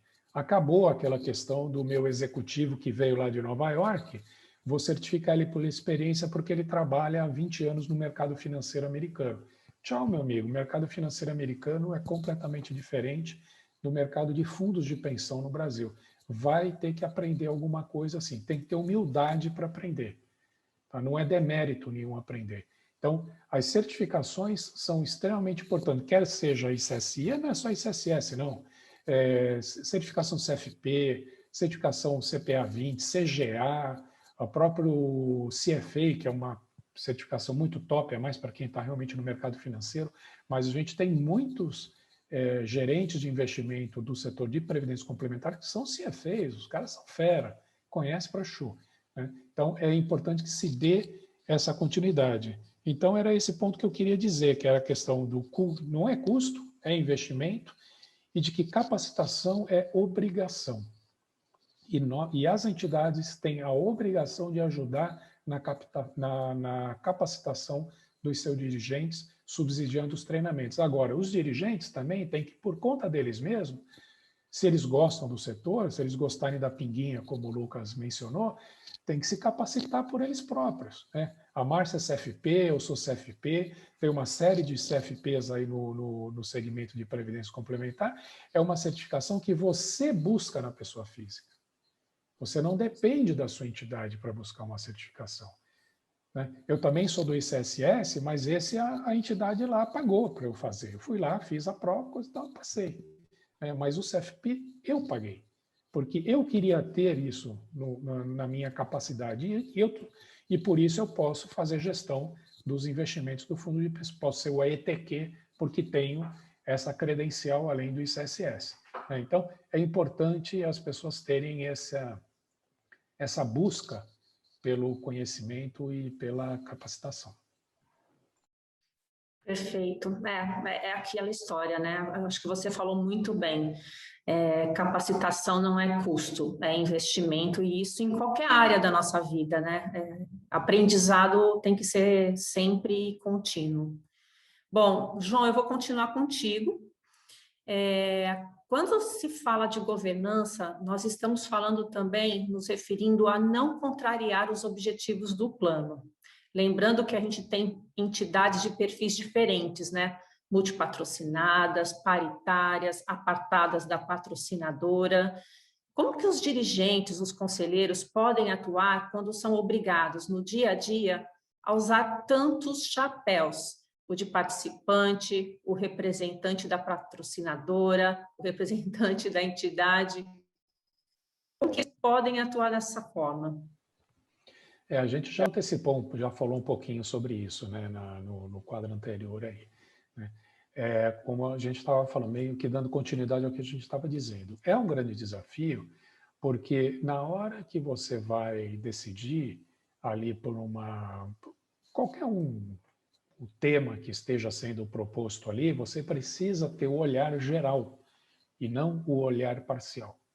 Você não pode olhar só como o representante do patrocinador. O patrocinador me nomeou para representá-lo aqui, então eu tenho que defender os interesses do patrocinador. Não, você tem que defender o interesse de todo mundo, do patrocinador e do participante. O nosso papel como dirigente ou o papel de vocês como conselheiros é não deixar um adentrar ao espaço do outro, não deixar um prejudicar o outro. Né? Mas a gente tem que jogar para os dois lados. Então, não importa se você é representante do patrocinador ou se você é representante do participante. Você não pode, na sua decisão, quer seja por um ou por outro, tentar prejudicar a outra parte. E prejudicar não é prejudicar no sentido estrito da palavra, né? Mas, assim, é aquela coisa que ele puxar a brasa para a minha sardinha.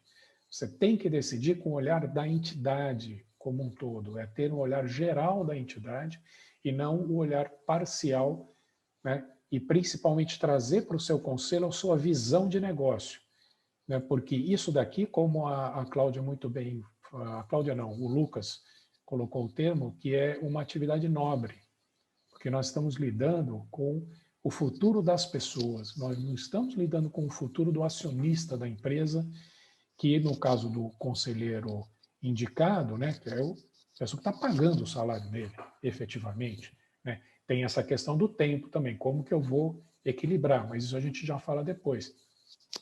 Da mesma maneira, o representante do participante, ou mesmo o representante do patrocinador, precisa tomar cuidado para não deixar com que o seu comportamento pessoal influencie na sua decisão como gestor, né? Um exemplo muito típico é investimento, né? Eu tenho um determinado perfil de investimento, você tem outro. Na hora que vem o consultor ali dando uma tese completamente diferente da sua, você fala, não. Como o Everaldo mencionou ontem, né? Ele falou assim, como eu não sei, então eu não decido. Então, esse é o pior conselheiro, né? Ou então eu digo não. Eu não sei, eu digo não porque eu não estou confortável. Sabe? Não está confortável, então você tem que aprender, falar com o consultor, estudar o assunto e depois faz uma outra reunião, mas você tem que decidir no âmbito da entidade e não no seu âmbito pessoal. Não é só porque você está com 40% em renda variável nos seus investimentos que você acha que a entidade tem que ter 40% em renda variável. Não é isso. A entidade é um composto de milhares de pessoas, cada um com perfis diferentes. Se você não tem perfil de investimento, mesmo quando tem perfil de investimento, a missão é extremamente difícil. A pessoa quer ser agressivo, mas não quer ver rentabilidade de menos 15 no mês, né, como aconteceu em março do ano passado. Então, o olhar realmente geral do dirigente e não aquele olhar parcial, quer seja na visão do participante, quer seja na visão do patrocinador. É um trabalho difícil? Como o Lucas muito bem mencionou. Como é que eu tiro a pessoa ali do patrocinador para capacitar essa pessoa? A partir do momento que ela aceitou o convite, ela vai ter que arrumar tempo. Não importa se o tempo vai ser no horário, se ele vai ter que negociar com o chefe dele, que como no caso na HP, muitas vezes o chefe dele ou está na Europa ou está nos Estados Unidos, mas se alguém convidou ele para representar o patrocinador no assento do Conselho Fiscal, Conselho Deliberativo, ele tem que alinhar isso com o chefe dele, ele tem que dizer, olha, eu preciso de X horas por mês para tratar desse assunto, por o qual eu não sou remunerado, inclusive. Né? E você vai ter que entender isso. Se o chefe dele não entender, ele vai ter que virar para quem convidou e pedir para desfazer o convite. Mas isso tem que ficar muito claro. Se você tem a obrigação, se você tem a incumbência, você precisa dedicar tempo para isso. Quer seja para as reuniões, para as decisões, para estudar uma determinada decisão ou mesmo para se capacitar. Precisa. Tem que ser à noite, vai ser na hora do almoço? Não sei, vai ter que arrumar tempo, mas se aceitou, tem que fazer. Se não tem tempo para fazer, é o que eu sempre falo, pede para sair. Não tem demérito nenhum. Chega lá, faz uma cartinha, fala, estou pedindo estou abrindo mão dessa função porque está conflitando com os meus negócios, eu não consigo fazer isso. A gente já teve casos aqui de executivos de alto nível da companhia que depois de eu explicar as coisas para ele pediu para sair. Ele falou, não, João, me tira desse negócio, porque eu não tenho que estar nesse troço aqui, porque eu estou numa situação muito desconfortável. É melhor eu sair, vamos colocar outra pessoa no meu lugar. Isso chama-se humildade e honestidade profissional. Pede para sair, que é a melhor situação. Então, assim, é uma situação realmente difícil você jogar com os diferentes chapéus, mas é algo que eu acho que todo mundo tem condição de jogar esses vários jogos aí ao mesmo tempo, né? Ou usar esses vários chapéus ao mesmo tempo. Tem que saber o horário, o momento correto de tirar um e de colocar o outro, né? Para poder sempre tomar a decisão e sempre estar ali objetivando os objetivos da entidade e não os seus objetivos individuais e nem tampouco os individuais do patrocinador. Porque muitas vezes, um outro exemplo muito simples é quando vai discutir orçamento, né? Esse é o que todo gestor de fundo de pensão reclama disso, vai discutir orçamento. Os caras estão querendo cortar a despesa. Não, mas peraí, você está querendo cortar a despesa no teu negócio, o teu negócio está indo mal, você não está vendendo, não está entregando, a empresa está demitindo. Só que aqui a gente está fazendo uma coisa que o segmento de fundos de pensão há 20 anos atrás nunca pensava em fazer, né? Cláudia e Lucas, né? Planejamento estratégico, né? Há 20 anos atrás tinha fundo de pensão que fazia planejamento estratégico. Para quê? Nós temos cliente cativo. empresa cativa, participante cativo, para que eu vou fazer planejamento estratégico? Para quê? Basta eu dar rentabilidade. Não, hoje a gente tem que ter planejamento estratégico porque nós temos um plano família. Então, o cliente já não é mais cativo. Eu preciso cativar esse cliente. Então, eu preciso ter a estratégia para cativar esse cliente. O Lucas sabe do que eu estou falando, que na entidade anterior dele tinha o plano família, não sei se na Fundação Libertas tem, mas o desafio era esse. O público é outro, não é mais o público, não é mais o cara de tecnologia aqui, que é o nosso setor, é o filho do cara da tecnologia que é advogado. E eu preciso fazer com que o plano chegue até ele. Então, todas essas coisas é que trazem a gente para a governança dos novos tempos, né? Planejamento estratégico realmente é um tema novo.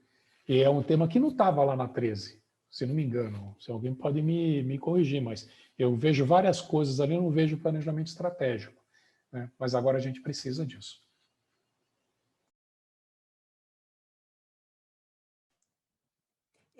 Posso comentar? Eu acho que as colocações do João Carlos foram perfeitas, concordo em gênero, número, grau. A gente já falou um pouco sobre essa questão dos chapéus, dos conselheiros, e queria comentar, João, que nós até fazíamos lá na Fusão planejamento estratégico, já há muitos anos a gente faz, mas era assim, eu tinha o assessor lá, ele fazia, discutia comigo o planejamento, tal, fazia lá um caderno e aquilo ficava lá, numa gaveta, num armário, né? E eu acho que os conselheiros, na época, nem tomavam conhecimento do que estava nesse planejamento estratégico, né? E de uns anos para cá, realmente eu não vi isso também na 13, o planejamento estratégico se tornou uma peça importantíssima, né? Porque hoje nós temos que ter visão de negócio, né? Não é como eu digo lá na entidade, antes a gente pescava no aquário, né? Entrava uma pessoa lá na patrocinadora, vinha lá a ficha do RH, pum, virava participante aqui no fundo de pensão e no plano de saúde. Hoje não, né? Primeiro que as patrocinadoras vivem um outro momento, acredito que na de vocês também, e nós do setor de saneamento, né, Lucas, mais ainda com o novo marco regulatório aí, amanhã vai ter um evento da ABRAP sobre essa questão de investimentos no setor de saneamento, a partir das 10 horas, nós vamos estar lá.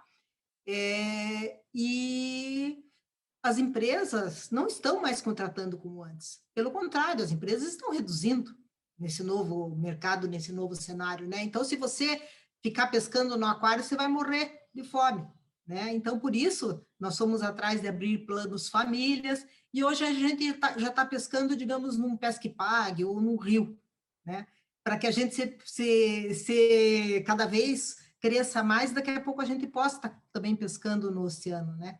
Então, eu acho que o olhar dos conselheiros, muito importante isso que a gente falou, né? Concordo em gênero, número e grau com o que o Lucas disse. A partir do momento que eu entrei da entidade para frente, que eu sentei no meu banco de conselheiros, eu sou conselheiro dessa entidade, eu não sou mais indicado pela patrocinadora, eleito por não sei quem, eu vim indicado por não sei quem, não. Eu tenho que estar aqui com o propósito de defender o meu plano, a minha entidade e o futuro da vida dessas pessoas, dos meus acionistas, como vocês chamaram, né? Nós temos que buscar a sustentabilidade do nosso negócio, porque daqui a 70 anos eu ainda tenho uma pessoa com a qual eu tenho um compromisso a cumprir, né? Essa pessoa vai estar dependendo lá da sua aposentadoria lá na Fusão, lá na Libertas, né? E precisa que a gente tenha este olhar. Então, não adianta o conselheiro ter visões imediatistas, visões parciais, que eu estou olhando esse nicho, estou defendendo a patrocinadora, estou defendendo aqui o participante. Quantas vezes nós, como dirigentes, tivemos que aprovar, por exemplo, uma alteração no regulamento que, para mim, não é boa. Recentemente, nós fizemos uma mudança, colocando teto lá na pensão e algumas coisas. Pergunta para mim se fosse eu decidir por mim, pela minha vida, se eu ia querer. Não, não quero, queria que continuasse como antes. Mas como nós temos que olhar para o futuro, nós temos que desvestir todas essas nossas, né, outros chapéus e nos colocarmos no lugar de uma pessoa que está ali com o único propósito, que no fim do dia o que é? É fazer bem é cuidar das pessoas, é preservar a qualidade de vida da pessoa lá na sua velhice. Não estou aqui para mais nada além disso. Plano família é um pouquinho diferente, né? Mas um plano CD é um pouquinho diferente. Mas mesmo assim, você tá ali para cuidar do futuro dessas pessoas. Ou no caso do plano da família, até um sonho que essa pessoa tem, né? Então é isso, Lucas. Já cruzei a bola na área, agora o Lucas vai cabecear. Não, eu vou ser bem rápido, Claudinha, agradeço. Acho que as considerações tanto do João quanto da Cláudia foram perfeitas, Márcia. Se eu posso só dizer uma coisa, é muito importante que, a partir do momento que a gente senta, né, num dos órgãos estatutários dentro da entidade, né, seja conselho, seja diretoria, a gente tem esse dever fiduciário, né? E a gente responde por esse dever fiduciário com o nosso CPF. Então, isso é muito forte, né? Eu lembro, no começo da conversa, eu falei que a gente tem que ter a tranquilidade de deitar a cabeça no travesseiro, né? De saber que a gente está efetuando um bom ato de gestão, né? O ato regular de gestão. Né? A gente é defensor do ato regular de gestão, seja na diretoria, no Conselho Fiscal ou no Conselho Deliberativo. Dito isso, né, é fundamental a gente tomar essas decisões pensando na perenidade da entidade, nesse equilíbrio do melhor para o participante e para a patrocinadora, porque a gente responde por isso com o nosso CPF, né? Nós, dirigentes, e também os conselheiros. Então, nessa decisão é muito bom a gente estar embasado, né? Muito bom não, temos que estar embasados nas nossas decisões. E uma vez, como eu falei, né, da porta da entidade para dentro, com o papel de conselheiro, a gente tem que tomar a decisão baseado no que é melhor e no ato regular de gestão. Né? Então, só para não falar mais do mesmo, que acho que o João e a Claudinha falaram muito bem. Perfeito. Eu vou fazer uma pergunta aqui que nós tínhamos pensado e vou engatar com uma que veio do público que eu achei muito boa, tem muito a ver. E vou fazer ela para você, Lucas. No caso das fundações menores, né, que não possuem uma estrutura dedicada, como se pode zelar pelo que você mesmo disse, né, o ato regular de gestão? E aí chegou uma pergunta que eu achei muito boa também, que é: qual seria, por exemplo, a composição ideal de um comitê de ética? Em entidades menores tem pessoas e composições de órgãos estatutários e empregados. Isso não poderia ocasionar algum conflito de interesse? Como criar uma ferramenta de denúncia que dê conforto para quem faz a denúncia? Por exemplo, um canal de e-mail que recebe a denúncia, terá o contato quem fez. Então, não existe anonimato.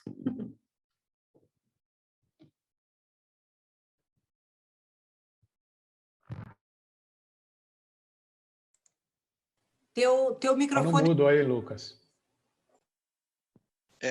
Isso é a coisa mais comum nos eventos, né, atualmente. Você começa a falar e alguém fala, tá no mudo. Tinha que acontecer aqui hoje no nosso painel, não podia ser diferente. Bom, o que eu queria colocar aí, falando, acho que o João foi muito feliz quando ele falou do porte e complexidade, a Clau leu isso, né, quando falou ali na legislação.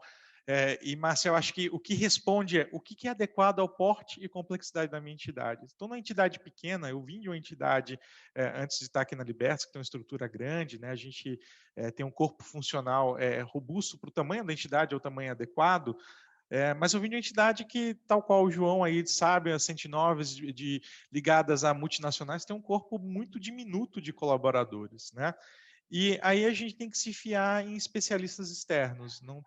Talvez não tenha outra solução. Eu acho que a gente está muito bem assessorado no nosso mercado, né? A gente tem grandes consultorias aí, tanto na área de compliance, governanças, controles internos, que são muito boas para fazer esse trabalho, né? Se tua entidade não tem condição de ter uma área para isso, a gente tem hoje consultorias que fazem assessoria tanto para a própria entidade no corpo técnico, quanto para o Conselho Fiscal, no caso, por exemplo, de uma manifestação do Conselho Fiscal. Então, ela vai organizar esse manifesto do Conselho Fiscal, a manifestação do Conselho Fiscal, mas, obviamente, a palavra final é do conselheiro, né? Então, assim, essas consultorias, elas facilitam demais, né?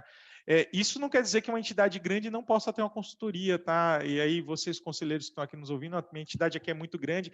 Não, posso sim ter uma visão externa que sempre agrega, né? Essas consultorias, por estarem em várias entidades, né, elas trazem essa visão de ampliação de governança, ela vai olhar os controles internos, vai falar, olha, tal entidade aplica assim, uma entidade muito semelhante ao teu porte, e ela vai assessorar bastante. Tá? Então, dito isto, a gente observa aí as diferenças entre as entidades. Endereçando um questionamento aí específico do Comitê de Ética, né, da Comissão de Ética, são duas coisas. Né? A Comissão de Ética ela pode sim ser formada por membros da própria entidade, né? Mas o canal de denúncias, e aí eu concordo com a pessoa que fez a pergunta, ele de preferência ele tem que ser terceirizado, né? Ele tem que vir aí de uma fonte externa. Aqui no nosso caso específico a gente tem esse canal, né? A nossa ouvidoria ela é terceirizada, então qualquer denúncia ou qualquer apesar de serem funções diferentes, tá? Que isso fique claro entre a ouvidoria e o canal de denúncia, né?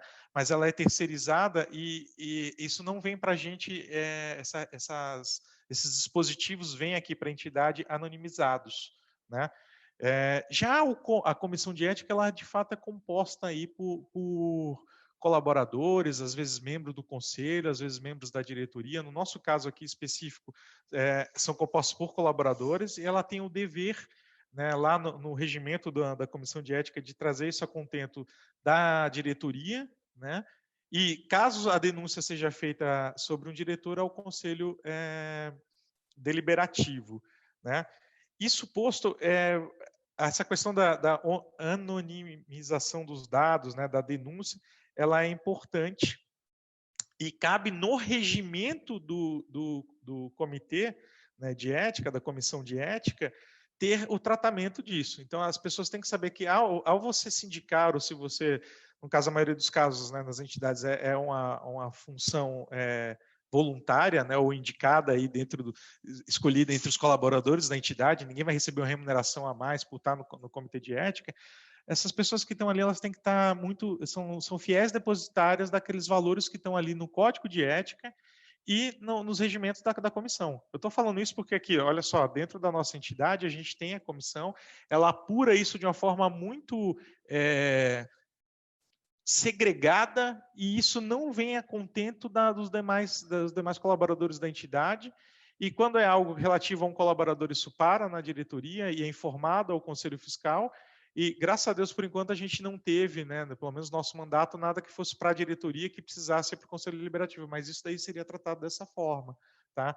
Eu não sei se eu respondi a pergunta, porque não é uma pergunta trivial, essa escolha de composição de comissão de ética não é trivial, mas eu entendo que pelo menos o canal de denúncia você possa ser tratado dessa forma externa, né? E aí você resolve essa questão da anonimização de quem está recebendo, porque você tem esse interlocutor aqui externo que vai garantir essa anonimização.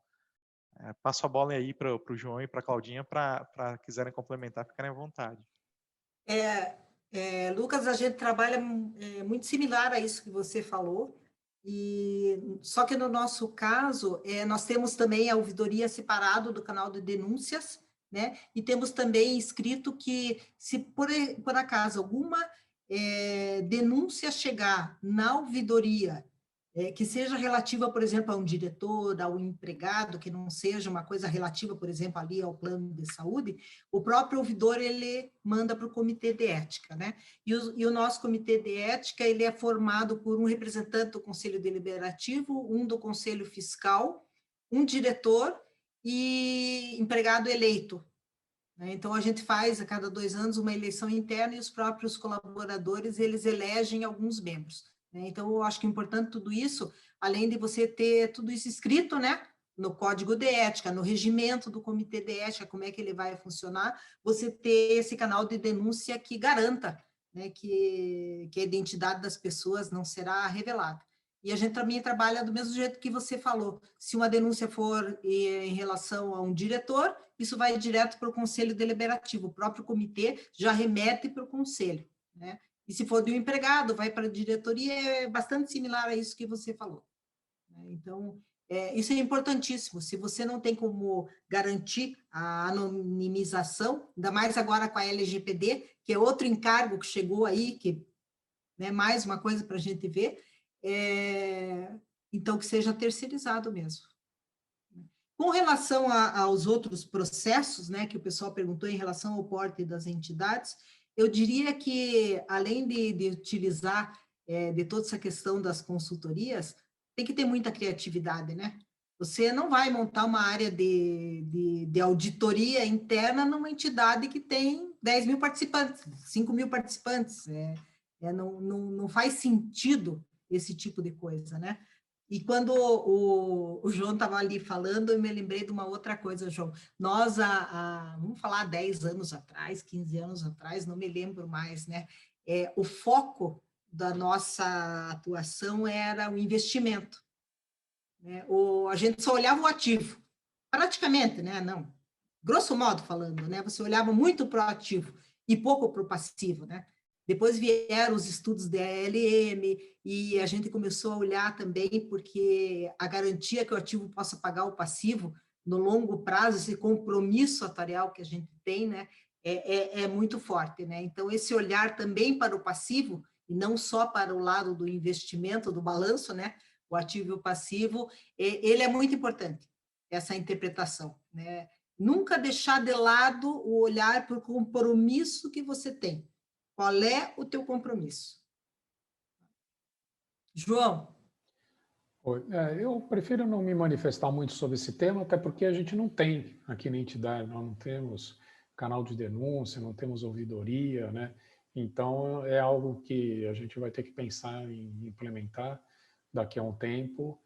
Portanto, nunca me aprofundei muito no assunto para poder contribuir aí com a pergunta do nosso colega. Para você ficar tranquilo, a nossa ouvidoria, 99, não sei quanto lá, são coisas do plano de saúde. Né? Não chega na ouvidoria, é muito pouco, alguma coisa da Previdência. Mesma coisa aqui. Né? Mesma coisa, não é? Porque até o plano de saúde, ele é de utilização imediata, né? Então, a pessoa foi ali, não conseguiu o que ela queria, o tratamento, o exame, alguma coisa, ela vai na ouvidoria. Então, a ouvidoria ela é muito voltada para isso. Já a Previdência, como uma coisa a longo prazo, que eu só vou usar lá, né? É difícil chegar a alguma coisa na ouvidoria. Então, fique tranquilo. Perfeito, gente. Claudinha, chegou uma pergunta aqui falando de diversidade. Você que começou o nosso painel falando sobre isso, acho que é interessante passar para você. Há comentários de que a diversidade não é tão relevante para os conselhos que a escolha deveria ser por mérito. Como podemos juntar essas duas coisas? Um conselho com diversidade de ideais, ao mesmo tempo bem preparado?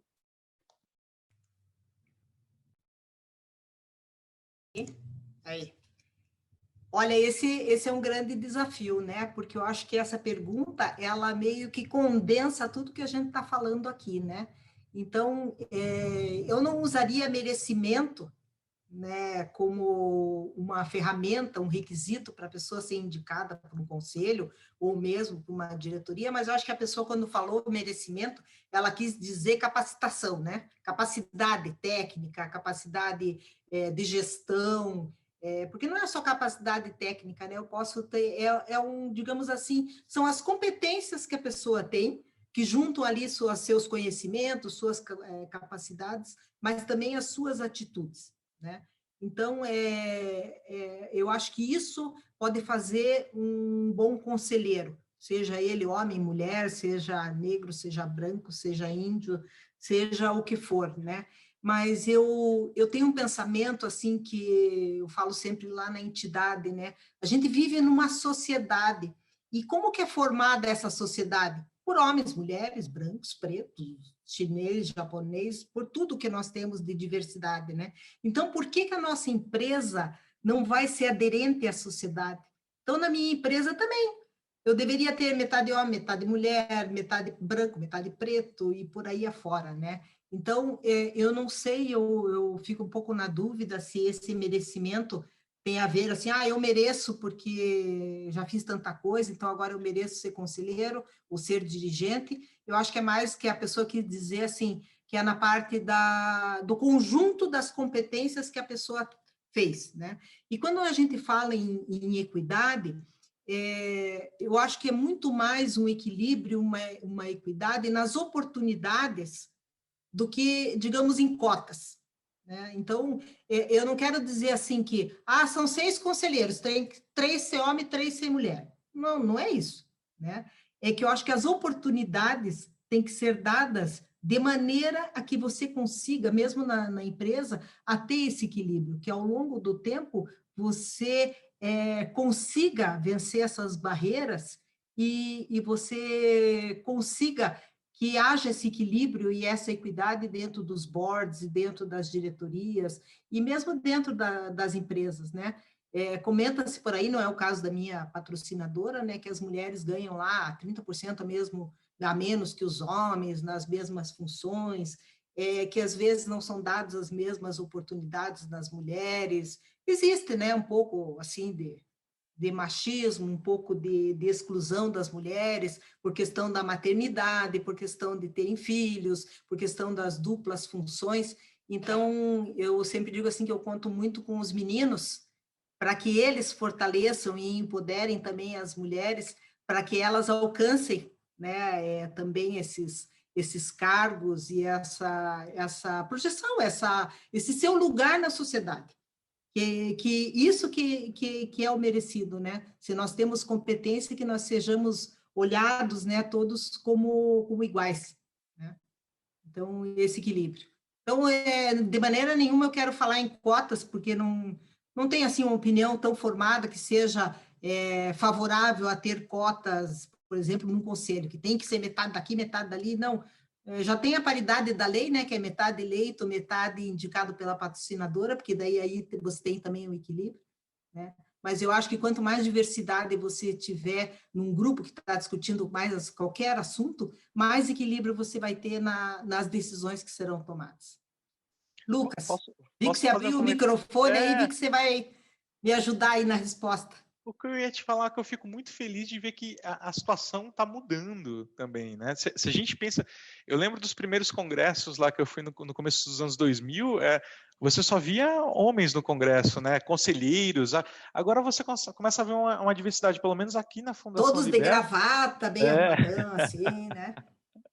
E hoje você já vê uma mudança, né? Claro que talvez ainda não seja o ideal, mas eu fico feliz de ver que a gente está avançando, pelo menos a gente está caminhando para isso, né? E eu concordo plenamente contigo, Claudinha. Eu acho que ter essa diversidade nos conselhos faz bem, né? Traz visões diferentes, colocações diferentes, e isso é muito bom, é muito rico. Eu vejo aqui hoje a gente tem no Conselho Fiscal a maioria de mulheres, no nosso Conselho Fiscal.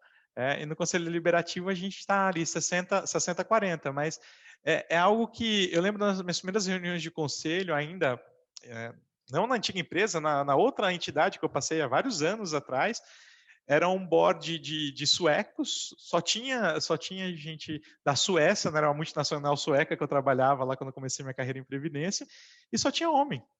Não tinha mulher. Então, de fato, eu vejo quanto que isso está mudando aqui para bem, né? Eu acho que a gente está tendo mais equilíbrio E agora. tudo loirinho ainda. com tudo homem loiro. Com sotaque em português quase incompreensível. Nossa! Mas que legal. Eu acho que quando a gente fala em diversidade, por exemplo, eu e o Lucas somos de empresa de saneamento, né? O que seria ideal? Que a gente tivesse no conselho não só os caras lá da financeira, da contabilidade, do jurídico, porque normalmente é meio por aí, né? Mas que a gente tivesse também o pessoal lá da área operacional, que tivesse, né, o pessoal lá da área de obras, tivesse, né, para você ter esse olhar para todo mundo, né? Eu acho assim, a capacidade técnica não vê gênero, religião, raça, nem nada, né? Se a pessoa tem capacidade técnica, a gente tem que pôr para trabalhar.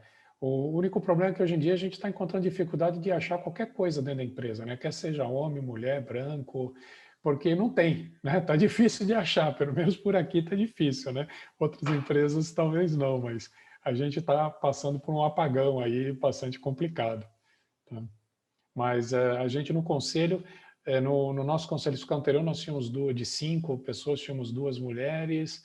Agora houve uma renovação, aí busca a gente aqui, traz ali e tudo mais.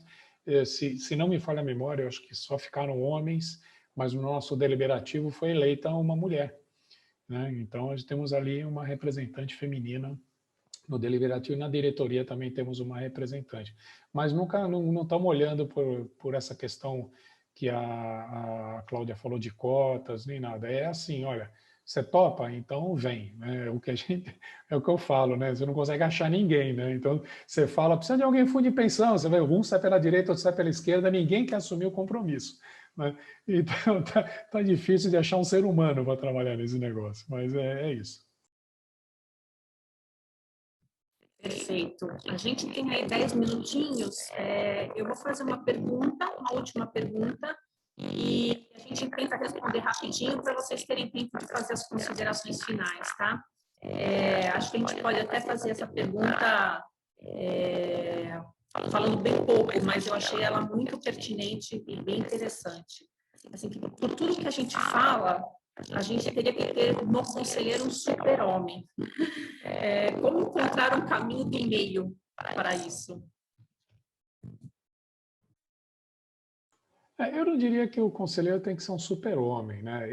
O conselheiro tem que ser um generalista. Ele tem que entender de tudo um pouco, mas ele não tem que ser um especialista. Né? Como eu falei no início, eu estou há 22 anos nesse setor. Cada vez que eu converso com o meu contador, eu aprendo alguma coisa.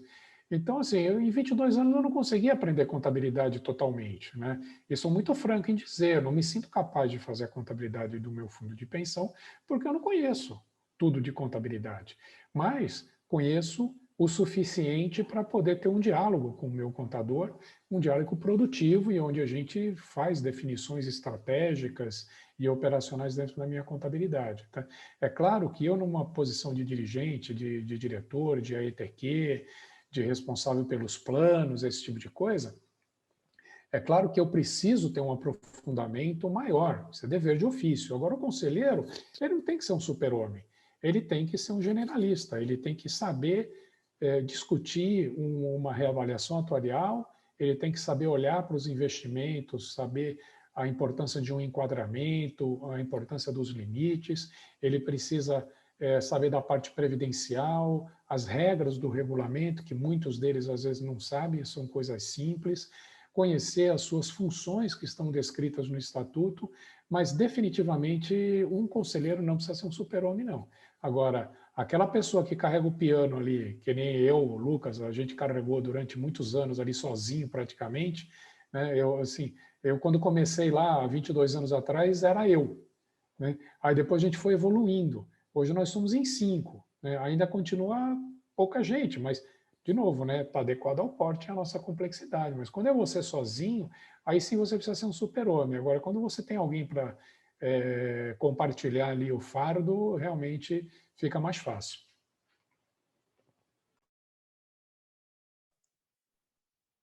Acho que eu concordo. Passa a bola aí, passa a bola. Concordo com o que o João falou, né? É impossível saber a fundo, ser especialista em todos esses temas, né? E mesmo que se você... Eu sempre digo assim, quando eu penso que eu sei alguma coisa, aparece uma resolução nova, uma metodologia nova, um investimento novo que você tem que voltar a aprender, né? E o conselheiro, ele não tem como saber de tudo isso, né? Nós que somos dirigentes, estamos ali no dia a dia, temos que saber, digamos, 80% do que tem lá. Mas eu também, se eu for discutir com o meu atuário lá, que estudou 5 anos de atuária, eu não vou saber profundamente para saber, mas eu tenho que ter uma visão para poder decidir, né? Então, não é o especialista, mas é o generalista, né? E também saber se apoiar nos órgãos de assessoria, nos comitês, na própria diretoria que está no dia a dia. Então, o conselheiro tem que saber ouvir também, né? Ter a orelha aqui para ouvir o técnico, o consultor, o comitê, né? Para poder decidir tendo vários embasamentos, né? Eu concordo com o que a Cláudia trouxe, com o que o João trouxe. De fato, tem que ser um generalista, tem que estar aberto para ouvir, se fiar nessas opiniões que às vezes um técnico vai trazer, um especialista em atuária, o consultor atuarial, o consultor de investimentos. Então, é importante a gente conseguir utilizar essas informações que a gente recebe sempre de modo crítico, né? de fato, a Previc gostaria que todos os nossos conselheiros fossem super-homens, mas a gente sabe que essa não é a realidade, a gente tem que lidar com toda essa dificuldade, essa diversidade que a gente está enfrentando agora no dia a dia, né? As adversidades, melhor colocando, né? Então, dito isso, o mais importante de tudo é ter um conselheiro disponível, né? Se eu pudesse dizer, disponível e disposto a contribuir para a entidade. Isso faz toda a diferença. Ter um conselheiro que esteja realmente afim, se eu posso dizer assim, de trabalhar. Porque eu falo assim, eu não gostaria de ser conselheiro, viu? Eu estou falando aqui de coração para vocês, porque é uma atividade de muita responsabilidade, se eu posso dizer. É uma atividade muito nobre, muito boa, de muita responsabilidade. E vocês são muito exigidos pela Previc, né? Então, tal qual nós aqui na diretoria, mas dito isto, né, ter essa disponibilização de estar a fim de aprender, de estar a fim de entender do nosso segmento, de estar junto, acho que faz toda a diferença. Talvez não queira um super-homem, mas uma pessoa que esteja disponível e aberta para estar junto com a entidade no crescimento, né? Só deixa eu dar um exemplo que talvez possa contribuir. É uma ideia que serve para nós, da nossa entidade, não sei se serve para todos, mas é um exemplo, né? Nós temos, no último regimento que nós fizemos com o Conselho Deliberativo, o Conselho mesmo decidiu em colocar relatores para as matérias que vão para a deliberação, né? Então, qualquer matéria que vá para a pauta do Conselho, que exige uma deliberação, ela vai para um conselheiro relator, porque daí esse conselheiro vai estudar mais profundamente, daí ele vem na entidade, discute se é atuarial, ele senta com a atuária e discute se é do jurídico e por aí afora, e ele traz, porque eu acho que isso também traz um pouco mais de segurança para os demais conselheiros, que às vezes não tiveram tempo de se aprofundar naquela matéria, né? E o que acabou acontecendo ao longo do tempo?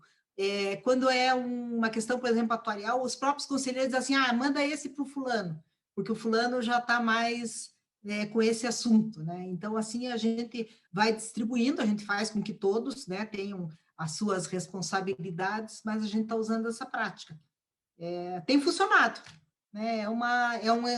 De repente, um exemplo aí que pode servir para alguém. Perfeito. Agora eu vou pedir para vocês fazerem suas considerações finais. Eu quero agradecer a quantidade grande de perguntas. A gente não vai conseguir responder todas aqui, mas a gente vai depois direcionar para eles, para os panelistas. Então, eu passo a palavra aí para o João, para começar fazendo suas considerações finais. Aí, o João passa a bola para a Claudinha e depois para o Lucas, tá bom? Ok. Bem, quando eu comecei minha carreira trabalhando lá, ainda era bastante jovem, eu trabalhei no sistema financeiro de habitação, que os mais antigos conhecem bem o que era isso daí, né? E a gente costumava falar entre a gente ali do departamento, trabalhava numa grande instituição financeira, nós dizíamos assim, olha, contrato de financiamento do sistema financeiro de habitação, se você lê, você não assina. E se você não assina, e se você assina é porque você não leu, né? Eu diria assim que para os nossos conselheiros, claro, salvadas as devidas proporções, né? Se você for ler tudo de previdência complementar, e principalmente a 4942, para depois você decidir se você ingressa ou não, você não ingressa.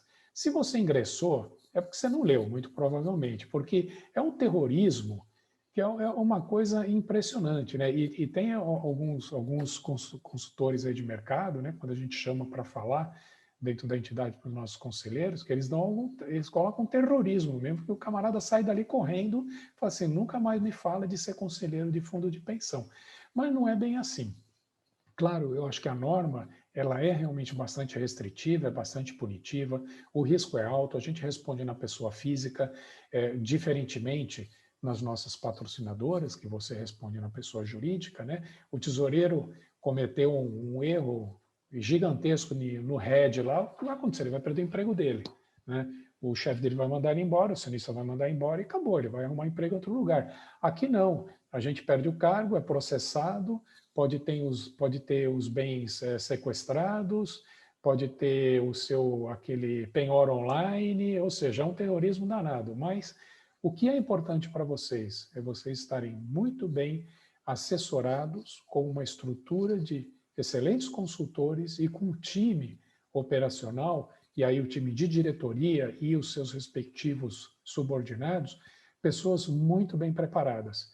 Se você tiver isso, você vai dormir tranquilo.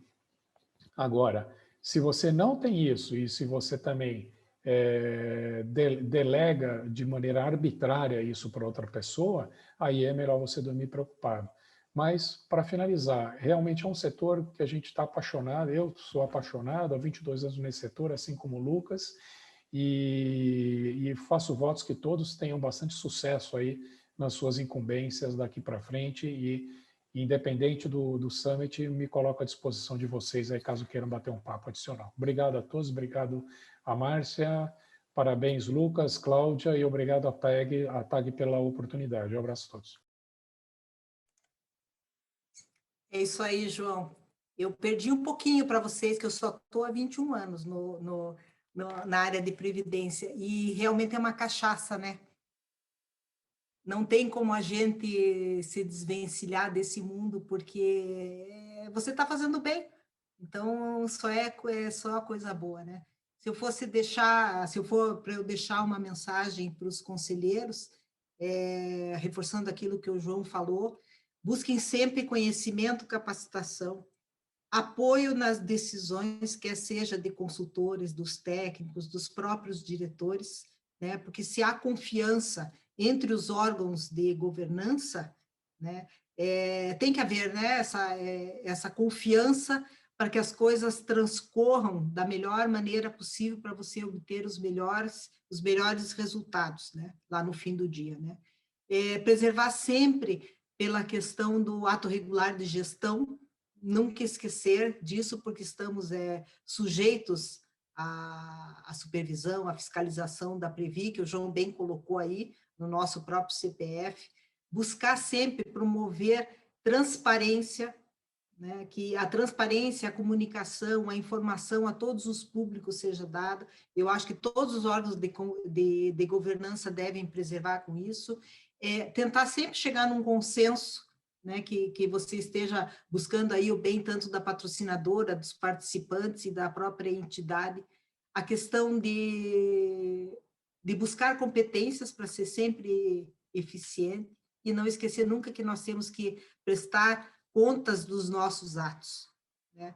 E esse summit aqui, promovido pela TAG, ele é mais um incentivo para que a gente faça bem o nosso dever, né, de cuidar das pessoas aí, para pagar benefícios previdenciários.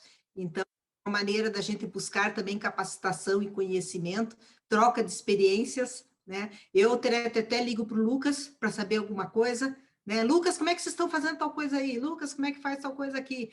E a gente troca muito com várias entidades. Nós aqui no Paraná temos a Previpar, então são 16 entidades, então a gente tem mais troca ainda, está sempre junto discutindo, né? E esse momento que a TAG nos proporcionou, Marcinha, é espetacular para esse tipo de coisa, né? Para a gente estarmos juntos, discutirmos nossas ideias e cooperar aí com o engrandecimento do nosso setor, né? Se fosse para colocar outros assuntos aqui, né, Lucas e João, a gente podia passar a tarde aqui conversando e discutindo, mas acho que foi de bom tamanho, foi muito produtivo, agradeço aí o convite, parabéns Lucas e João Carlos pelas suas palavras, aprendi muito com vocês hoje também. Obrigada, Marcinha. Obrigada a todos da TAG, parabéns aí pelo evento. Márcia, eu também só tenho que agradecer aqui a vocês pela oportunidade, né? Acho que foi muito bom a troca de experiência com o João, com a Claudinha, fico muito feliz. Eu devo dizer que eu fiquei um pouco angustiado, que eu vi as perguntas chegando aqui, né? Como painelista, a gente tem acesso aqui às perguntas, e eu estou feliz em saber que o próximo painel vai continuar endereçando o tema, né? Então, vocês vão estar aí muito bem assessorados com outro time de campeões, né? Vai estar o Augusto, o Jarbas e o Sérgio, então acho que assim vocês vão ter condição de explorar um pouco mais o tema. E falando de governança, eu posso dizer, meu recado final para vocês de governança é: usem e assessorem os órgãos de governança que tem dentro da entidade. Tentem sempre promover, como a Cláudia falou, o ato regular de gestão. É nossa obrigação, nosso dever fiduciário. Muita gente depende aqui da nossa atuação, né, enquanto dirigente, enquanto conselheiro. E se eu posso deixar uma dica muito rápida para vocês, existem ferramentas hoje muito boas para assessorar os órgãos de governança, né? Então, a Cláudia falou o caso da relatoria. Existem sistemas hoje que fazem o compartilhamento de atas, que fazem a confecção das atas muito mais rápido. A ABRAP tem lá a Conecta, e a Conecta tem um desses produtos lá que eles oferecem, né? Não vou aqui fazer merchandising, mas é uma possibilidade de assessorar vocês melhor na tomada de decisão. Porque, como o João bem falou, a gente tem que tomar as decisões muito bem embasadas, né? Então, fica aqui meu agradecimento. Também coloco à disposição os contatos, né? No LinkedIn, o João está lá, a Cláudia está lá. A gente sempre troca figurinhas, sempre troca informação. Se precisar o WhatsApp também, a gente está aí disponível. Mais uma vez, Márcia, obrigado aí pelo convite. Satisfação enorme estar aqui com vocês. Bom, eu novamente agradeço vocês três. Foi realmente uma honra. Eu também aprendo sempre muito quando eu converso com vocês três, cada um de uma região, que engrandece ainda mais o nosso conhecimento, né? Essa troca de experiências. E agora eu vou passar a palavra para a Francisca Brasileiro, que vai aí apresentar um novo painel. Obrigada, boa tarde a todos.